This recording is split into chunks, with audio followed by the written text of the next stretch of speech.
Hello, everyone. Welcome to FinanceOlogy 101. Class is now in session.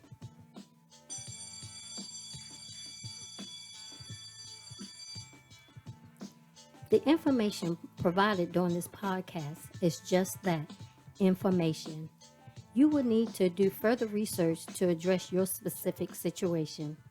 Enjoy the session. Welcome, everyone, to our next session of Gifted Generation Presents FinanceOlogy 101. This session will be on the mental approach to financial planning. I would like to welcome our special guest, Ms. Tina Smith. She is the president of the Financial T Coaching and Consulting Firm. She's an author. She wrote It's Your Turn, Walk in Your Financial Purpose. She's also a mentor at the local community in the Virginia area. I'm sorry, she's a mentor at a local community college in the Virginia area. And she's a financial volunteer at Quantico Marine Corps base in Quantico, Virginia. Now, previously, Tina was an investment advisor representative and a health and life insurance agent for multiple states across the country. So, welcome, Tina.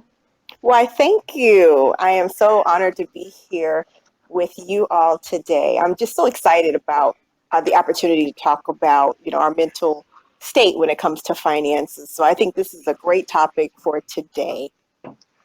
Yes. And I think this is a good topic because it's like the foundation before you can even start thinking about saving and investing. This is the foundation, your mental state when it comes to finances. Yeah, I agree. Absolutely.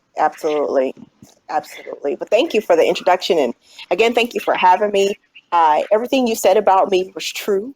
And I just like to quickly kind of fill in some blanks, though, because, some people want to know, why would you leave a well-known company to, open your own firm? You would leave, six figures to go do this. And the answer is yes. I wasn't called to help rich people get richer. I was called to help individuals who felt like no one was in their corner. None of the big guys or the big companies were in their corner. And so I decided to leave a well-known financial firm to help those who felt like no one cared about them enough to help them improve their financial status. And so I'm honored to be able to serve in this capacity and be a financial coach. And I'm really excited about the days and years to come within our firm. And then as far as the book, It's Your Turn, Walk in Your Financial Purpose, which you can always go to my website, thefinancialt.org. That is FINANCIAL, the letter T.org. And you can order my book right there. But it was written for Christians who lost faith in the Word of God concerning their finances, or felt like the word maybe was a little outdated and did not apply to today's economy. And that could not be further from the truth. So I wanted to take someone who was within the financial profession, the financial industry, had practiced a lot of these financial concepts over the years, saw them work in my own life. And so I want to marry those two and then with God's word and show the believer, if you do what he says to do with dollars, they will flip and they will work in your favor and it'll be a resource. Yes, I totally agree with that. He is the foundation for everything. Yes. So give us where we someone that is looking to start this journey, give us what we need to get started. Okay. So we're talking about from a mental state. Yes. If I could share even, my story a little bit, and maybe this will, really help someone and speak with them right where they are. So I was young in the military. I was making $19,000 a year, not 9019. I just want to make sure I'm clear. And it was an important thing for me to have options when I left the military. And I had been in the military at the time, maybe 4.5, 5 or so years. And I remember re-enlisting. And though I would love to tell you that I re-enlisted because I'm that much of a patriot, I re-enlisted because I didn't have a financial plan. I didn't have any plan to get out and do something that was going to be lucrative. So I re-enlisted and served my country honorably, for another 15 or so years. And I'm proud of that. But it meant something to me to be able to have a plan in which if the next time my re-enlistment was up, I could choose to do something else. Or if I decided to do something else and got tired of working for an employer, I could walk away and pursue my passion. So it was important for me to even change my mindset at the young age of 25 and say, you know what? I don't want to be tied to a paycheck per se. I want to be able to allow the little dollars that I'm making, and I want to work it to where as time goes on, it would become much. So what I had to do from a mental state is be okay with saying no. And that's hard. Yeah. That's hard. Yes, it is. Because, I'm a young military person. I'm looking what everybody else is driving and, these bonuses and, all these neat things that people can get, whether it be purses, shoes, homes, et cetera, et cetera, et cetera. And there are times where I had to say, well, no, I can't buy the new car. No, I can't go shopping with my friends, or no, I can't go out of town for the weekend, and go to the casino or whatever the neat thing was. If I wanted to make a change in my financial position, sometimes I had to stay my tail at home. Right. And not go out to eat. Right. And, maybe the answer was grilled cheese. Maybe the answer was, staying at home and, keeping my entertainment, within the four walls of my apartment. And I'm not saying that it is something that has to be a permanent no. Right. It's a no just in enough time for you to really start shifting not only your mind, but when you shift your mind, it turns into action. And so it was important for me to say, no to myself, at many times. And I know that if had I said yes to some of those things when I was in my late 20s, early 30s, I would have to say no to things in my mid to late 40s. Wow. And then on forth to 50s and 60s. And that's something I just was not willing to do. Yeah, and to do it so young too. Yeah, wow.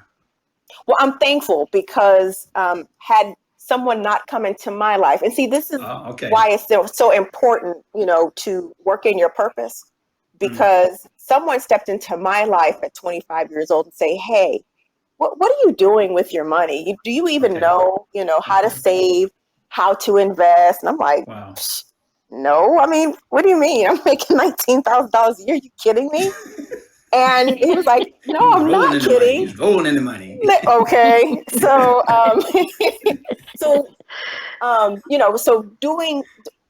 listening to a financial, at the time, agent, and, him showing me things that I could do at 25 that would plant seeds to now 20 years later, and I'm 45, I'll be 46 next month.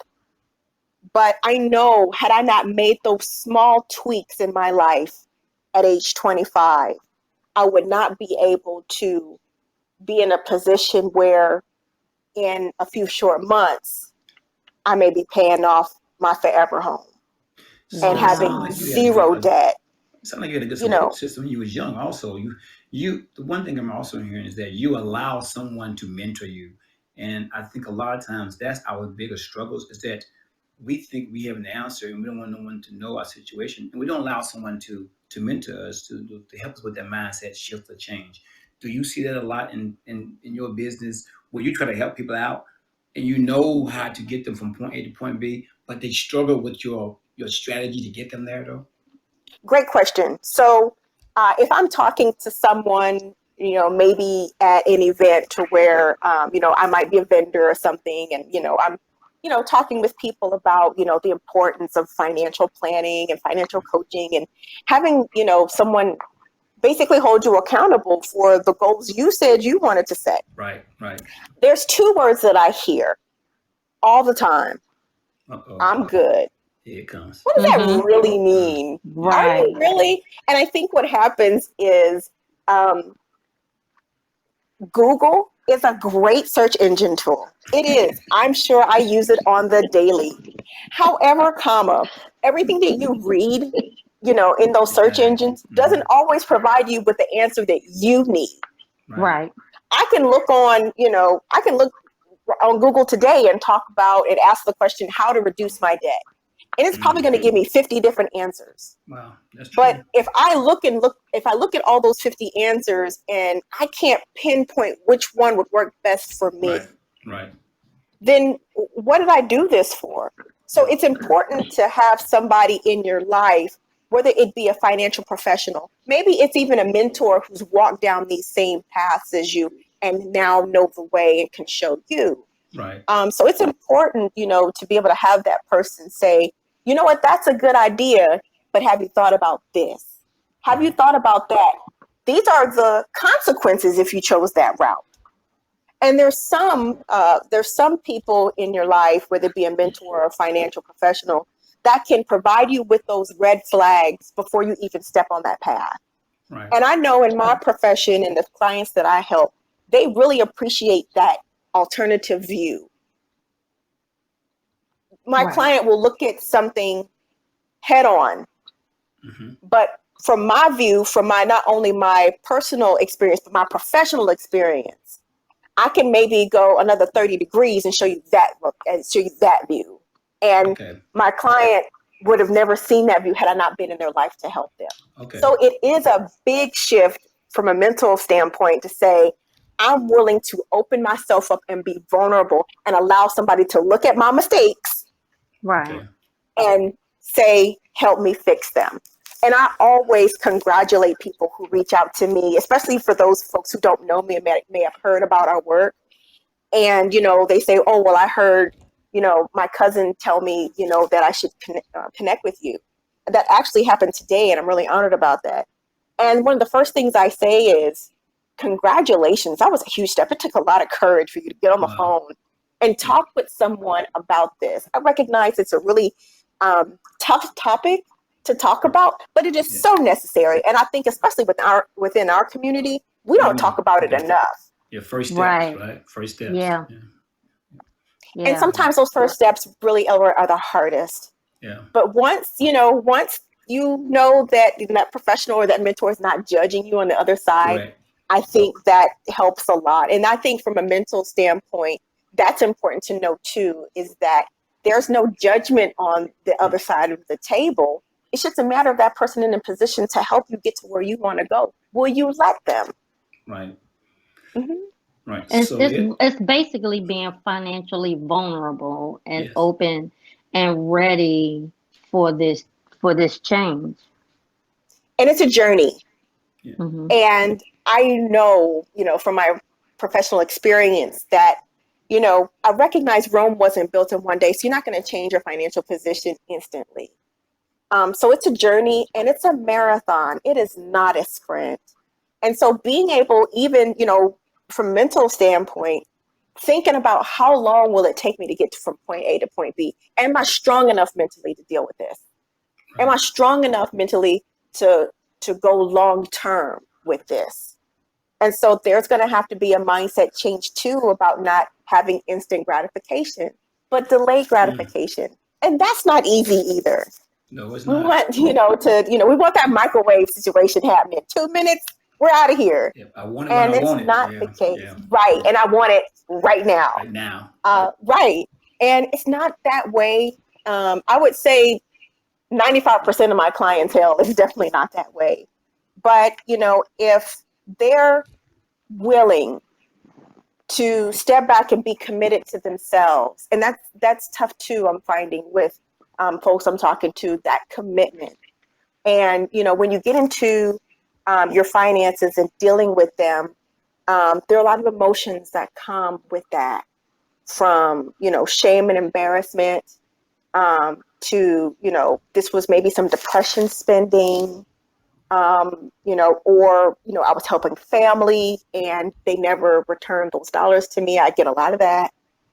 So, being able to look at your financial situation and allow somebody not only to help you, but show you and help you change your mind and change your habits, I think is super, super duper important. Okay, I have a question here. Someone is asking, where do you start this journey? What's the very first thing someone brand new coming to this, where do they start? That's a great question. So I think the first thing that anyone needs to do is be brave. Be brave enough to look at your financial situation. And then I would say part B to that, to being brave, be real. Okay. And I mean, looking at your financial situation, especially if it's, uh, if you feel overwhelmed when you look at, your financial situation. Some people, they're like, well, shoot, this is already overwhelming. I might as well keep on doing what I'm doing. I don't want to know about it. So why bring it to light, Yep. right? Yeah. Yeah, And then yeah. others, they put their head right back in the sand. Saying keep on going. Yeah, Yeah, I do find that a exactly. lot. I find that out a lot. It's like if I don't know, Mm-hmm. then I don't have to worry about feeling bad about my Right. situation. But once I Right. know, I know better now. I gotta do better. So a lot of Right. time people procrastinate, put things off because of they just don't want to know. You're right. You got to at least be brave just to start. That's that first You step. do. And And, I, yeah, please go ahead. and I think being realistic, because some people will jump in feet first and be like, I'm gonna cut this off, I'm turning this Yeah, Yep. off, I'm not going out to overdo it. eat, I'm Too not doing tight. this, I'm not doing that. And Yeah, then 2 weeks down the road, they done fell off the wagon. yeah, yeah. Exactly, exactly. And that is another mindset shift that you have to, be concerned about. Is you can't make like a exact 180-degree turn. That doesn't always work because you said it exactly correctly. Once that road bump comes and you fall off the wagon, if you've overexerted yourself and was not realistic about it, you're going to be absolutely done. And the probability of you getting back up and trying again is going to be very, very small. And so I was talking to a new client today, and we were talking about savings. And I think, in people's imagination, oh, they'll absolutely be able to save $5,000 a check. Well, baby, you only make $3,500 a check, so we can't really save 5,000 per check if you don't. But okay, and so Yeah. and being able to say, okay, let's be a little bit more realistic about this. So why don't we look at maybe saving $100? And Okay. the initial thought is, oh my goodness, that's no money. Well, no, Okay. that actually is. So Yeah. if we continue to do that on a monthly basis, you'll have $1,200 by the end of the year. And then let's multiply that by, how many years we're going to do this. So I think people really, despite the small beginnings, and I write about that in my book, did not do that. I mean, I started off saving $50 a month, and that was all I could afford at the time. But once I started to understand that I needed to make a further distance between my income and my outgoing dollars, and got debt down, got things to where I could minimize my monthly spending with regular bills and other things that I might have been doing. It made all the difference in the world. So it started with $50, but as I continued to increase my income by decreasing my outgoing dollars, it Okay. became 75, All right. 100. And I just continued to add to it. Every time I saved money, I added to some savings. Wow.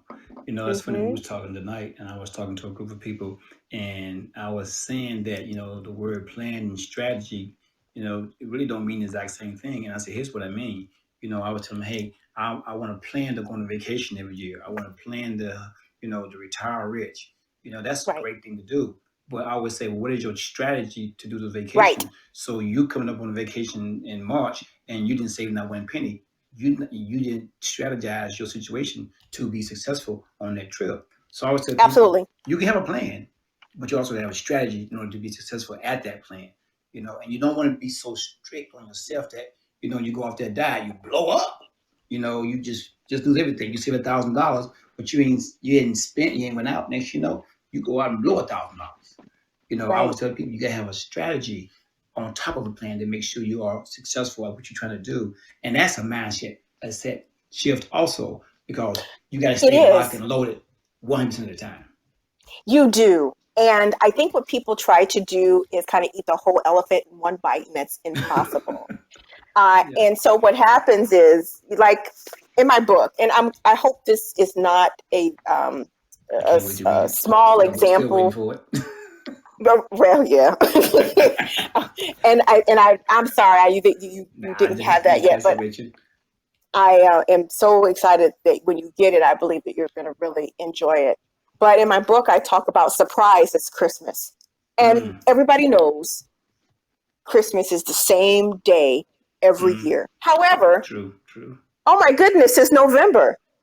Yeah, that we started in January. Of course it's November now, and it seems like Christmas always quote unquote sneaks up on people. And I'm Mm, like, well, I know you want to do this for your Christmas gifts, but you only have this much in savings, and we won't cheat by using a credit card, and that's what we do.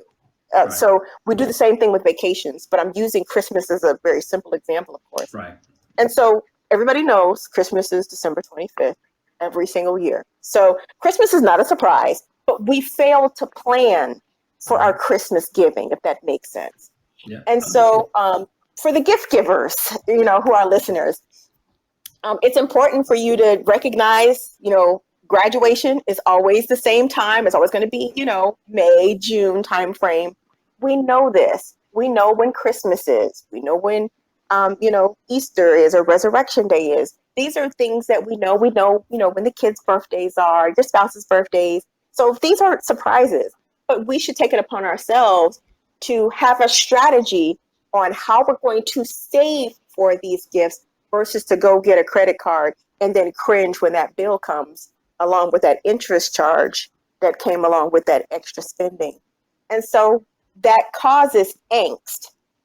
So in my mind, I'm thinking, oh my goodness, this bill just got here and I can't pay this. And then this interest charge is bananas because my APR or my annual percentage rate is through the roof. I can't even pay the minimum balance. And so this is the cycle of angst and not really being able to see yourself getting out of paying off this credit card. And so Right. it continues to be a cycle every year, and that's mentally draining. And if we can break out of this to where we're being more proactive in our giving than reactive, I think that'll make all the difference in the world for you gift givers. So I wrote down a couple things that maybe the listeners want to hear. Just a quick caption of what you've said so far. So Mm-hmm. we should have a plan, Yes, set realistic goals, have a strategy for those goals, seek a financial mentor, and be financially open and ready for the change. Does that sound absolutely. pretty good? Okay, Sounds great. Yes, it does. It sounds great. good. Now, I was reading earlier that some people was talking about how their childhood experiences Mm-hmm. shape their thoughts and belief about money and negatively impacted their relationship with money. Can you speak Yes, about how your childhood influences how you see money as an adult? absolutely. Just across the board, if all you know is living check to check, no fun, no nothing, and that's kind of how you grew up, that's going to be your attitude going forward as an adult. Like money is not a resource, I think what happens is, in that perspective, we look at that more of a source when money is not the source. And, the attitude in my parents' generation, you go to work, you come home, you feed your family, you got a roof over your head, that's it. We don't have anything left to do anything.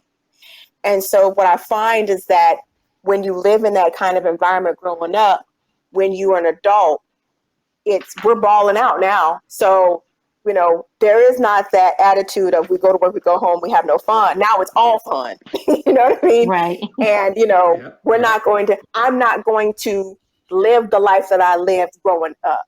I'm going to have the clothes I want. I'm going to have the shoes that I want, the name brand stuff that I didn't have and was teased about it when I was younger. I'm going to have that as an adult. Okay.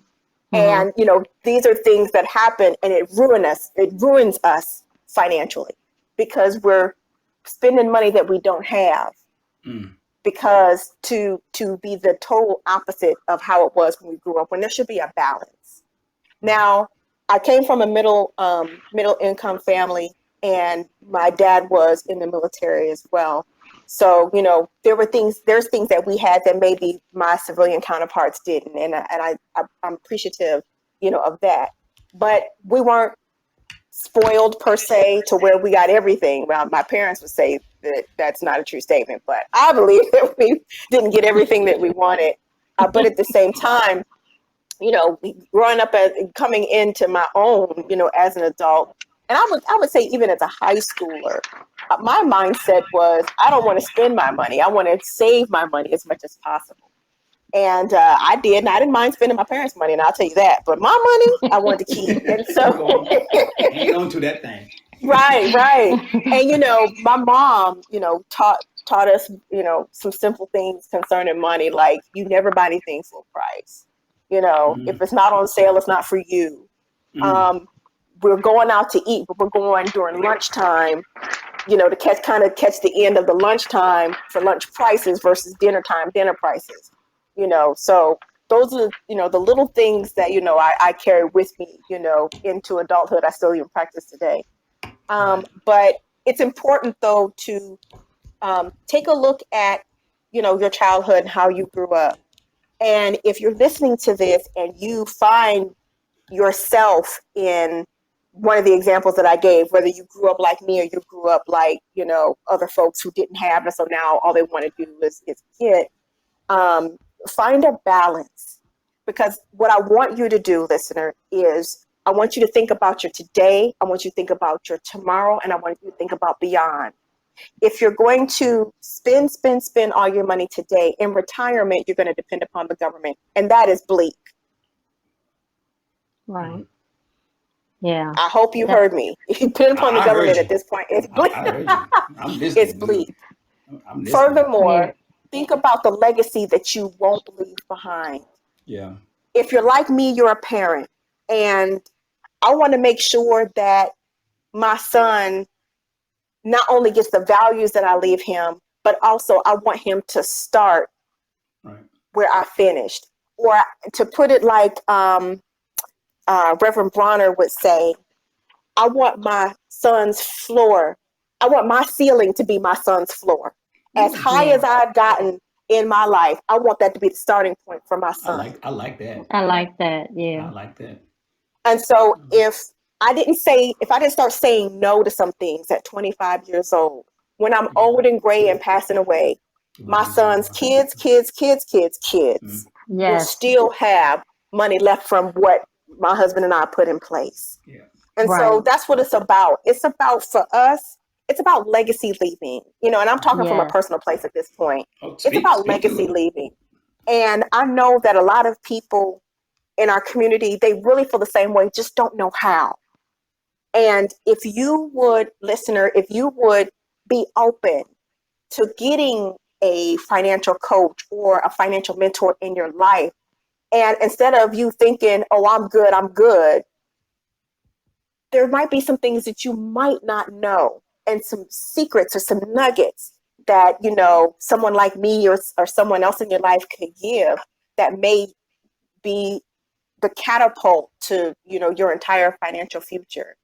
Right. And I think that as you do listen and learn and start to practice, you'll find it's not rocket science after all, nor you'll find that it's not as hard as you may have imagined.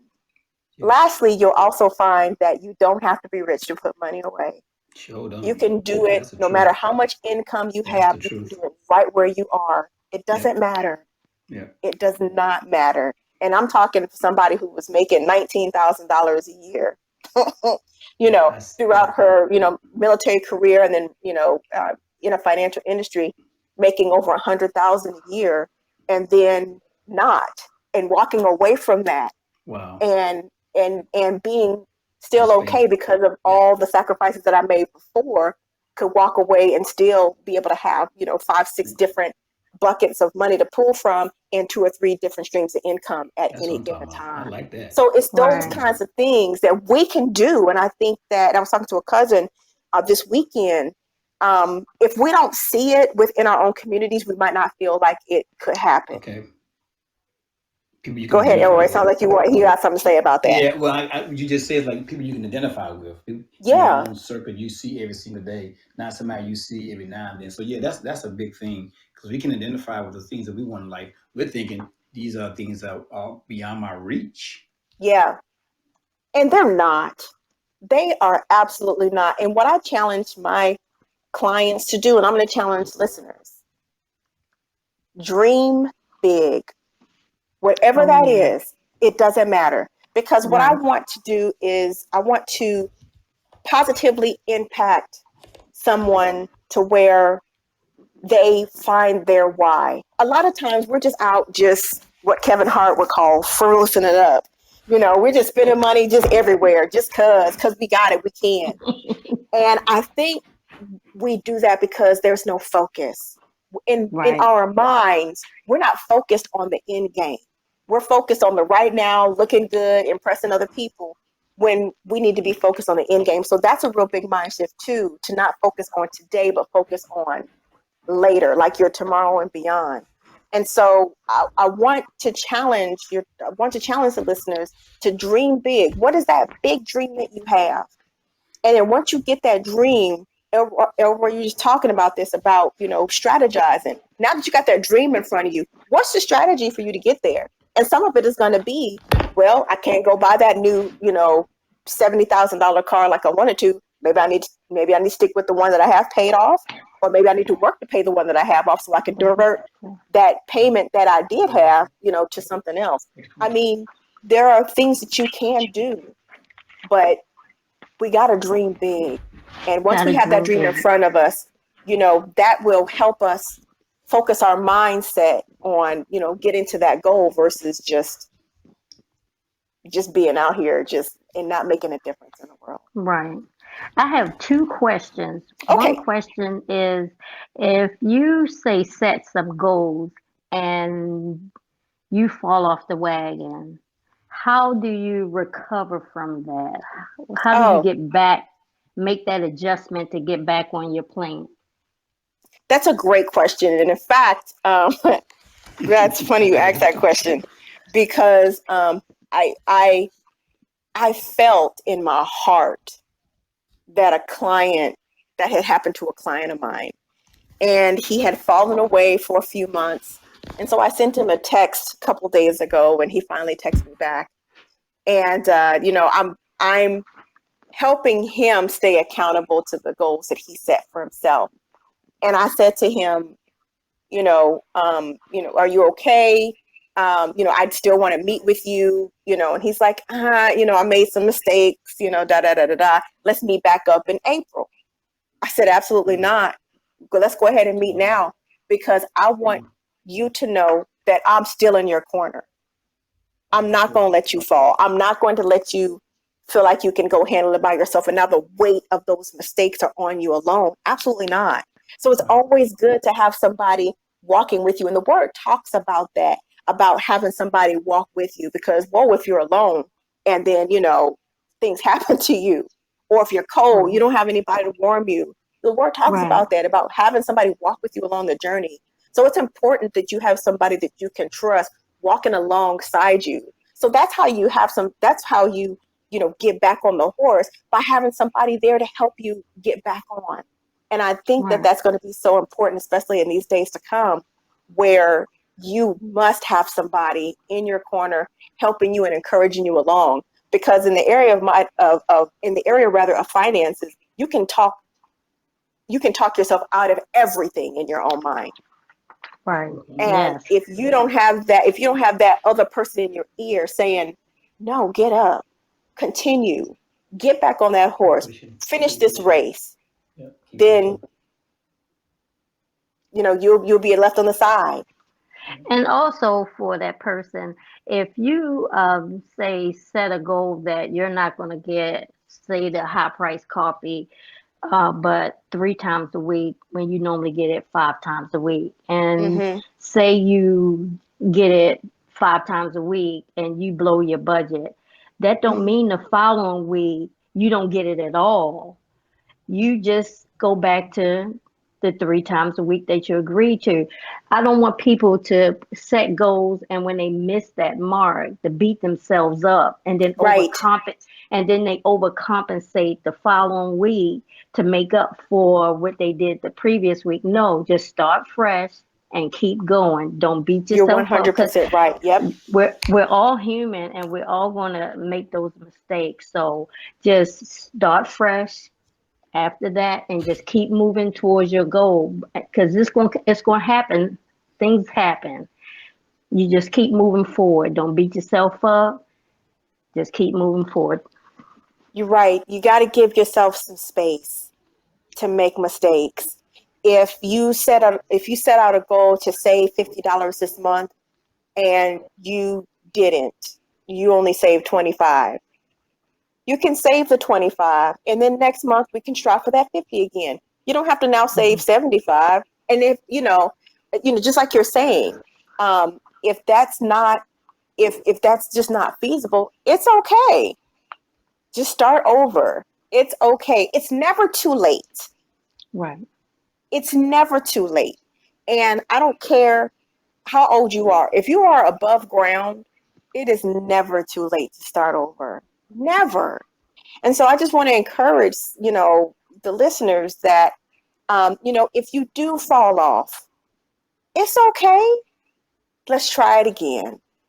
Right. And I And don't want anyone to ever feel like, they are a failure or a loser or, someone who will never make it. They'll never see. Absolutely not. That is a lie. Just try it again. And I you're have absolutely right, Robert. Go ahead, and please. I have one more question. Someone's asking about how do they look for a financial advisor? What questions should they be asking? What skill set, experience they should be looking for? How do they look for that person? That's a great question too. Um, there are some things where I would recommend people start. One thing is you want to find someone who puts you first. There are some folks that you may talk to and you may have talked to in the past where you're talking with that person, you're like, it sounds like that person is more trying to sell me something than really help me get to my goals. And so you want someone to put you first. The second thing you want to do is find someone who saves you time. If you have someone who is confident in their skill set and competent also in their skill set, you can be racking your brain on Google. And then you would call that financial professional and you would ask them that question. And they'd be like, oh, you do this, this, this, and this. How much time does that save you? Oh, well, shoot. But that's why we do what we do, because, we want to save you time. And a lot of times we have the answers. And then sometimes we don't have all the answers, and that's okay. But we know how to get those answers. So then you can go on and continue on with your life and let us do the hard work. So you want to find somebody who saves you time. You also want to find someone who gives you options. And basically what that means, you want someone to be able to say, okay, say you want to pay off your debt. You can do it this way, and here's the end result. You can do it this way, and then here's the end result, versus telling you what you're going to do, and you're stupid if you don't do it that one way. Right. Giving them So options you want sounds some, like you're giving them please, I'm sorry, options. go ahead. I said, it's like you're giving them options, so they're not stuck into one plan. Absolutely. And I like to say, especially when it comes to debt reduction, I have a different philosophy than my husband. But the end result is our debt will go down, but we both want to attack them differently. And so how I like to do it might not fit, somebody else. How my husband likes to do it might not fit someone else. So you have to provide options and let that person, choose. And then that person really can feel like they have some skin in the game because ultimately it was their choice and their goals anyway. The Right, next thing I right. would say and I've got a list, so I'm halfway done. The next thing I would say is, I do. Well, it matters. I mean, if you're going to invite someone into your life in that, professional relationship, it matters, who is on the other side of the table helping you out. So I always have to give this advice. So anyway, the next one is welcome to the family. You want somebody to be able to treat you like your family. Now, we all got that one crazy cousin or crazy uncle, and we love you, and we're going to treat you like family. And, just because you done fell off the wagon and, we got to look back at you like, dude, you for real? We're going to love you anyway. We're going to keep you on board. We ain't going to kick you out the family because you messed up. The next thing, the next thing is you want somebody who displays integrity. So just like the example that I gave that, we might not know the answer right off. Right. I would rather somebody tell me, well, you know what, I don't know, than try to lie to you and try to make it sound good and you really didn't know what you were talking about. So I would, look for somebody who would display integrity. And then lastly, if you haven't done it, you can't tell me nothing. So I feel like if you're looking for somebody in a financial profession, find someone who is also doing what they're telling you to do or have done it. And so I call that the road less traveled because statistics show that only 2 of 5 people will be successful in retirement.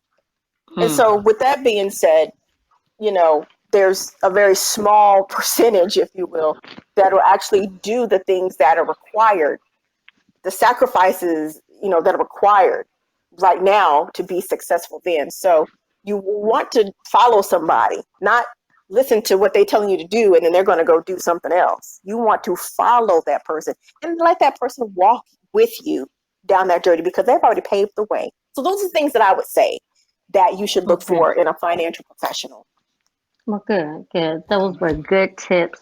Thank you. So I'm gonna do the takeaway again. The list of things that we take away from this session. Once again, have a plan, set goals, be realistic in your goals, have a strategy for achieving those goals, seek a financial mentor, be financially open and ready for change. And you don't have to be rich to save. You sure Does that do. does that sound pretty good?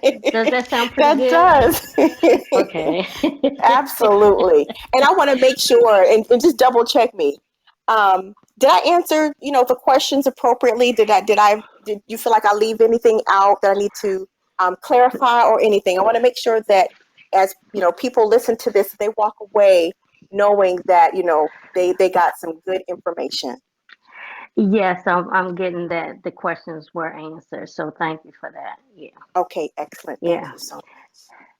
So Tina, if you want to take time to shout out your book again and your website so people if they want to check you out, they can find you on social media and everything.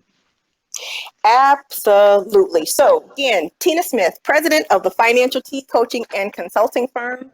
Yes, we are here for you. If you feel like you need help in budgeting, debt reduction, how to optimize your employer-sponsored plan, we want to be here for you. Also, I am an author. If you feel like you don't want that kind of commitment with our firm, that's fine. We have a book that will be able to help you get those juicy nuggets on how to improve your financial position. The book is called It's Your Turn, Walk in Your Financial Purpose.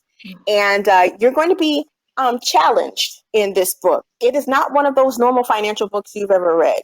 It's one of those books that you're able to read a simple topic you're able to get some really simple advice, add, answer some practical questions on what you can do to make your life better. And then also, it has some scripture to help encourage you to move forward with your decisions. So that's us.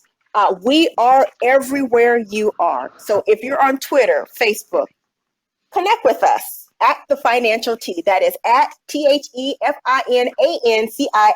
the letter T. And if you're on the gram, I'm on the gram too. And you can find us the underscore financial underscore the letter T. You can also look us up on YouTube. We're the Financial T there as well. Our website is www.thefinancialt.org. That is TheFinancial, the letter T.org. Check us out and connect with us. And you can also subscribe to our newsletters while you're there. And to all the listeners, I would like to encourage you to go to our website where you're able to click a link about wanting a financial coach.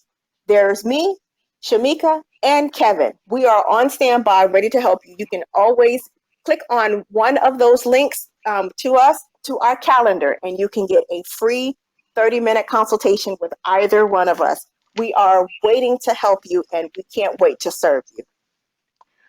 Wow, Tina, that was incredible. I enjoyed that.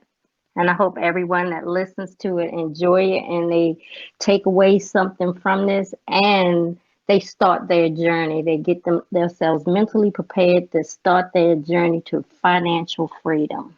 So Absolutely. great Absolutely. And again, session.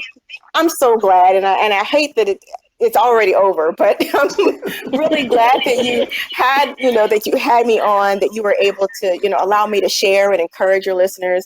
Thank you guys so much for this opportunity. It means so much to me that you've allowed me to share my passion with everyone. And thank you for the conversations that we've had. And again, for allowing me to be on your podcast.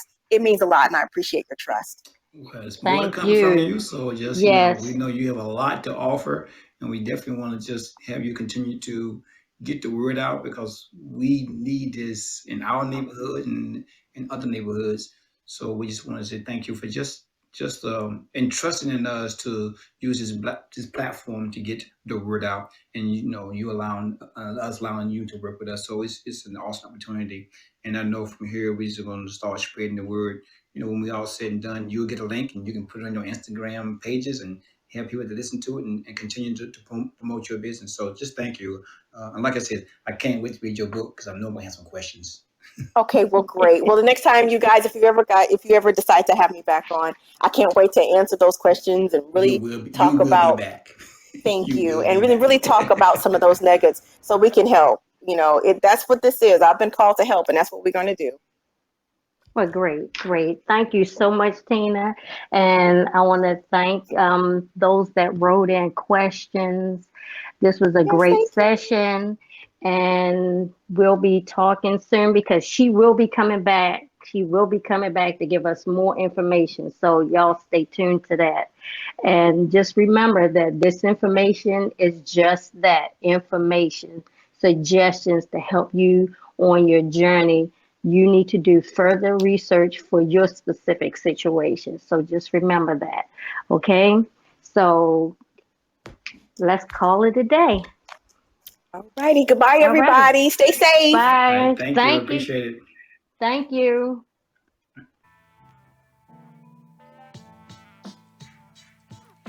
Well, thank you for tuning in to our podcast, FinanceOlogy 101.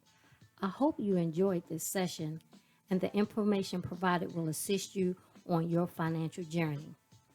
Until next time, be financially engaged.